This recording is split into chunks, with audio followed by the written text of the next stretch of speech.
Patrick CC just dropped a video. Let's check out that video, man. I have not reacted to Patrick CC yet. I recorded an intro, but I accidentally pressed my freaking spacebar thing, so it stopped the recording, and I don't want to like edit the video, so I had to restart the recordings.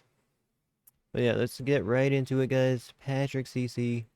On April 29th, 2002, Season 4, Episode 24 of Blue's Clues, Steve Burns announced to... If you don't know who this is, he's basically another version of... what's his name?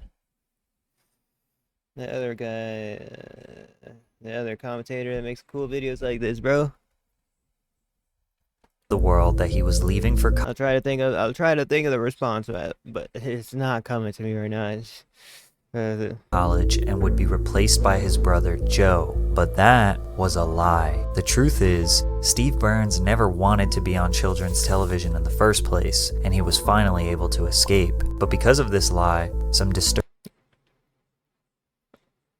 He would for millions of dollars. I would as well, man. Sheesh, that's a lot of money. disturbing rumors were brought to light. The most believed rumor was that Steve had died in a fatal car crash. What? More ridiculous rumor... Nobody should make rumors like that, bro. They say he died? No, man. was that he was murdered by the Blue's Clues producers, or What? died in an unsuccessful attempt to fight the Taliban. However, the most believable theory was that Steve was depressed, got addicted to H, and rebelled against the kids show to start a rock band. And that theory wasn't entirely false. While the public saw a seemingly... Oh, snap. A rock band. Blue's Clues. Host Steve Burns struggled with severe clinical depression while filming the hit Nickelodeon show There Was a Cost. cheerful demeanor on screen, Steve struggled with his depreciating mental health off screen. I didn't know it yet, but I was the happiest depressed person in North America. I was struggling with severe clinical depression the whole time I was on that show. Bro. Hopefully I don't get like that when I do freaking shows or, keep doing YouTube, man. It takes a lot of free time doing all this, so hopefully I don't get like this, man. Steve's job was to be happy, uplifting, full of joy and wonder all the time. He had to pretend to be interested and amazed at the smallest things, like discovering Blue's paw print that was directly in front of him. He spent 10 hours per day filming in an empty Blue room so that he could be superimposed on the digitally animated world of Blue and her friends. At the time, technology wasn't as advanced as today, meaning Steve had nothing visual or tangible to work with. Steve said his experience was awful and compared it to acting at the bottom of a swimming pool. Pools are filled with water, so stay hydrated. As if He always does a bit where he says, stay hydrated, guys. his experience wouldn't be any more taxing on his mental health. But 10 hours a day. He's filming 10 hours a flipping day. That's how much I film, guys. It's around how much I film. It's like streaming. I stream like 6 hours a day of reactions, and then like 4 hours, 5 hours, 3.5 hours of RuneScape. The insane things posted about him online made things even worse. Take this game on Newgrounds, for example, where your objective was to destroy Blue and then assassinate Steve. You eliminate the dog, then go into the house where Steve is flipping you off. So you shoot him until his head pops off, and then the house burns. Anyone remember games like this, man? Jeez. Bro, the times back then were bad, bro. So many Flash games like this, guys, not gonna lie. Burns down. He also had to No, nowadays we don't even have Flash games, or we do, but I don't play them. We got RuneScape nowadays. creepy fan fiction, like this one that romanticizes the idea of Blue assaulting Steve with a deadly weapon. For some reason, people love the idea of stripping the innocence away from a children's TV show and trying to create a disturbing narrative around it. To this day, TikTokers express theories that Steve is a drug addict living in a crack house and that his hallucinations cause him to talk to inanimate objects, which come to life. People also believe that the children's voices we occasionally hear are actually Steve's neglected children, helplessly watching him feed into his addiction, or the reason Steve is excited whenever he gets mail. Come on, TikTok. Come on, TikTok. He's just a guy that wants to had a children's show, man. Jerry. You updated your profile picture. Thank you for the super chats, man. I was sleeping for the third one, but the first couple woke me up. They were on the speaker. I think my dad heard them from the other room. is because it either includes the welfare check he plans to spend on more drugs or contains the drugs themselves. Most of the time, rumors like this are easily dismissed, but for some reason, He's ordering them from the dark web, I guess. millions of people all around the world genuinely believed them. It's likely that even you have some random conspiracy theory about Steve embedded into your brain. However, most people just thought he died. An easy one to disprove, but it still worried him. I'm starting to think that maybe there's something people know that I don't know. In November 1999, the New York Times published an article detailing Steve Burns' Have you eaten? Yeah, I just had like a bunch of chips before I started stream. time working on Blue's Clues and I would need to cook something, but yeah, I'm probably just gonna, eat after I end the stream later. The first stream. described the show's impact on children. Most notably, the article addressed the unsettling rumors surrounding Mr. Burns' well-being. The rumors were so prominent that the talk show host Rosie O'Donnell invited Steve to appear on Rosie O'Donnell had a show? her show. I died a whole lot of different ways, Steve recalled. Rosie's kid is a big fan, so I just went on and said, "Hi, I'm alive. Bye." It was pretty easy to prove I wasn't dead. These rumors were so powerful that Steve felt the need to address Rosie O'Donnell's child with "I'm alive" because he knew children around the world were genuinely concerned about him. Because you have to keep in mind that Blue's Clues was the highest rated premiere of any Nickelodeon program and became crucial to the network's growth. It was a pioneer in interactive TV. The original Blue's Clues engaged its preschool age audience by breaking the fourth wall and speaking directly into the camera. Millions of kids around the world felt Bro, I actually kind of grew up watching this. I actually did. a deep and personal connection to Steve, which made these rumors more potent. It also made his exit from the show more detrimental. Mr. Burns was 22 when the show premiered, and as he approached his 30s, it was time to move on. Reveals the bald truth about his departure. I knew I wasn't going to be doing children's television all my life, mostly because I refused to lose my hair on a kid's TV show. And it was happening. Steve knew that his bald Bro, he's so freaking rich from this, man. He's set for life. That could be a bad thing. It could be a bad thing for him, though, for sure. Because everybody's going to know about him. And, that's like, that's some impression. That's some, pressure, I guess.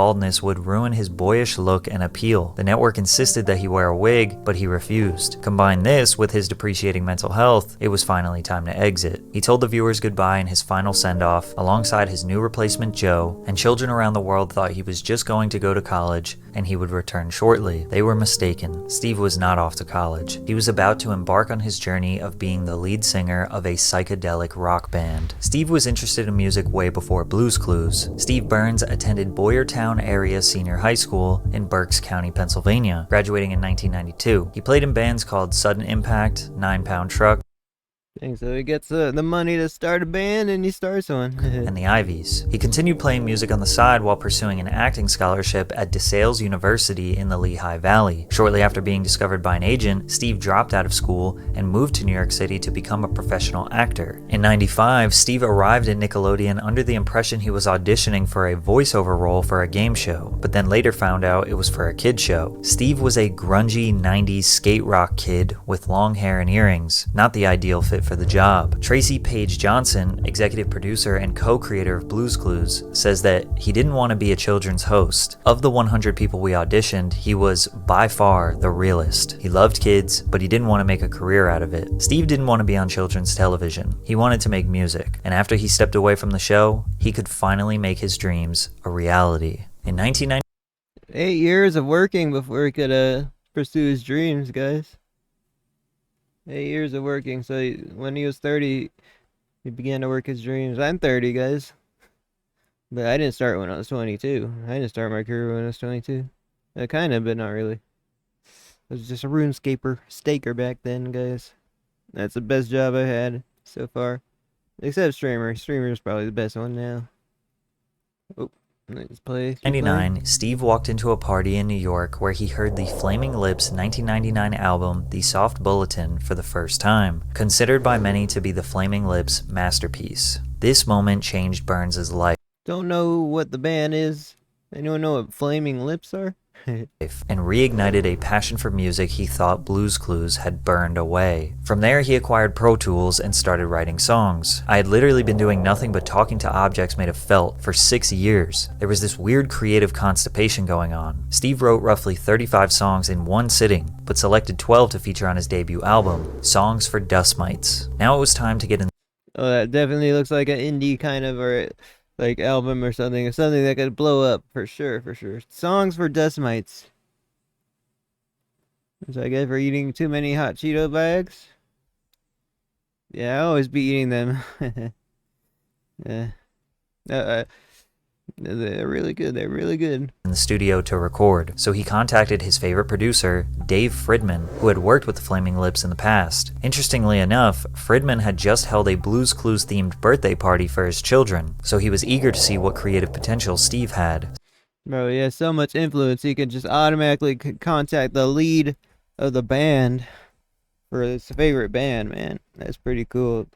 Be like, hey, the Blue's Clues star wants to work with you. The Blue's Clues star wants to work with you.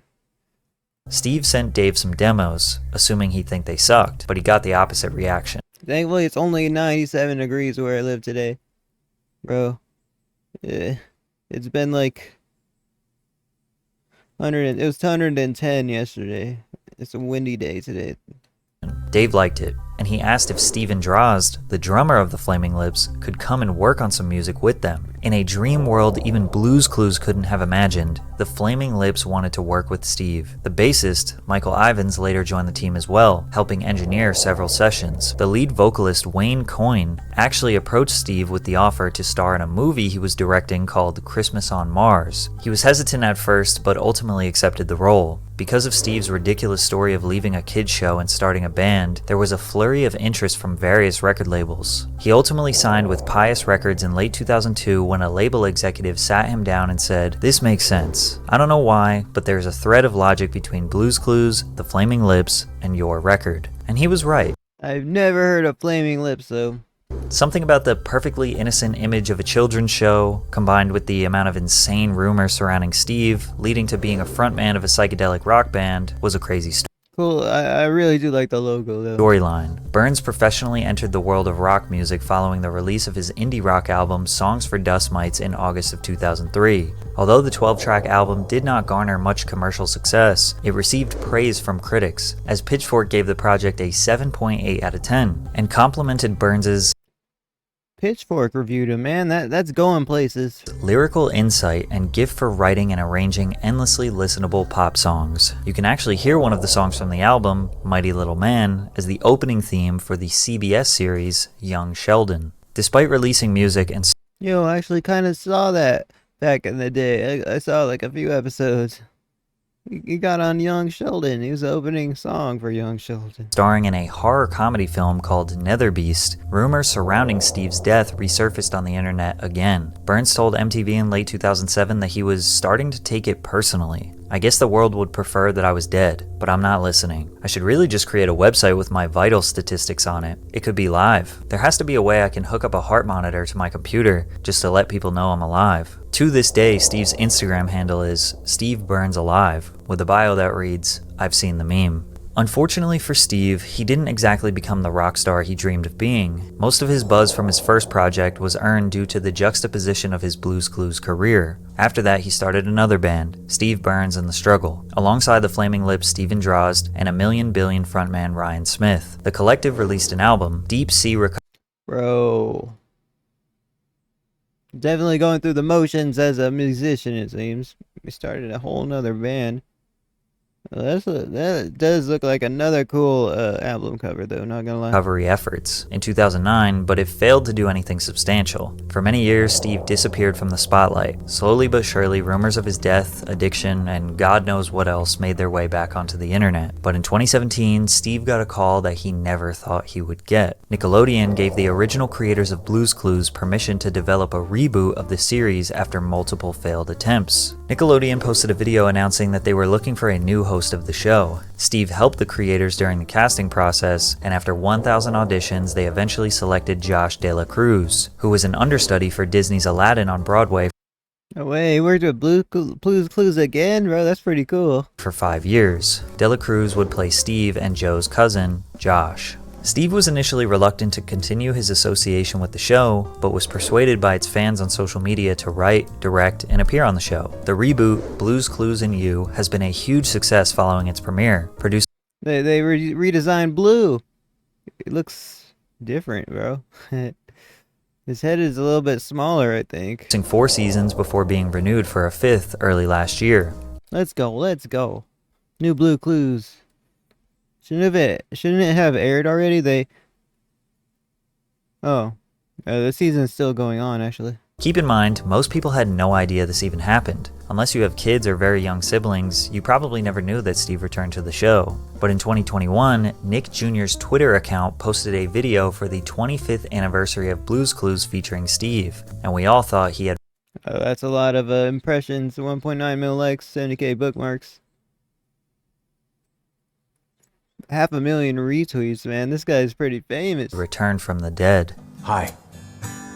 You got a second? Okay. You remember how when we were younger we used to run around and hang out with Blue and find clues and I kind of grew up with this guy, man. talk to Mr. Salt, freak out about the mail and do all the fun stuff. And then one day I was like, oh hey, guess what? Big news. I'm leaving. This is my brother Joe. He's your new best friend. And then I got on a bus and I left. And we didn't see each other for like a really long time. Can we just talk about that? Great. Because I realized that The guy did a psychedelic rock show, but Nick still want. That's cool. That's cool. was kind of abrupt. Steve went on to explain what happened to his character, continuing the fake story of him going to college, because having a really unsuccessful rock band was not the narrative Nickelodeon wanted to continue. Definitely. Yes, I was in a psychedelic rock band. But his ability to speak through the camera and develop a one-on-one connection with the viewer resonated deeply with Blue's Clues fans. It's like we were all 5 years old again. The post was retweeted 700,000 times and liked by 1.9 million people. I think the overwhelming engagement is a huge testament to how powerful these rumors were over the years. Literally millions of people around the world thought he was a criminal, a drug addict, or dead. It's almost as if people wanted to believe them, because the rumors were debunked numerous times over the years. So for him to essentially return from the shadows after 2 decades was shocking for so many people. This return finally put the rumors to rest. Steve Burns is not a child predator, he is not a drug addict, he is not a criminal, and most certainly not dead. Although he didn't want to be in kids TV originally, he doesn't regret it at all. I hope I'll be remembered for that show for the rest of my life. That will always be a part of my identity, and I'm totally cool with that. Today, Burns travels to colleges around the country to speak to students about mental health because those rumors destroyed his, and now he's using that to help you No, that's pretty chill. Pretty chill success story, actually. I didn't think I'd end like that. improve yours. Alright. Very interesting. So check out Patrick CC, link in the Shaquille description. O'Neal has officially completed. There's a lot more videos. This is my first video I reacted to him.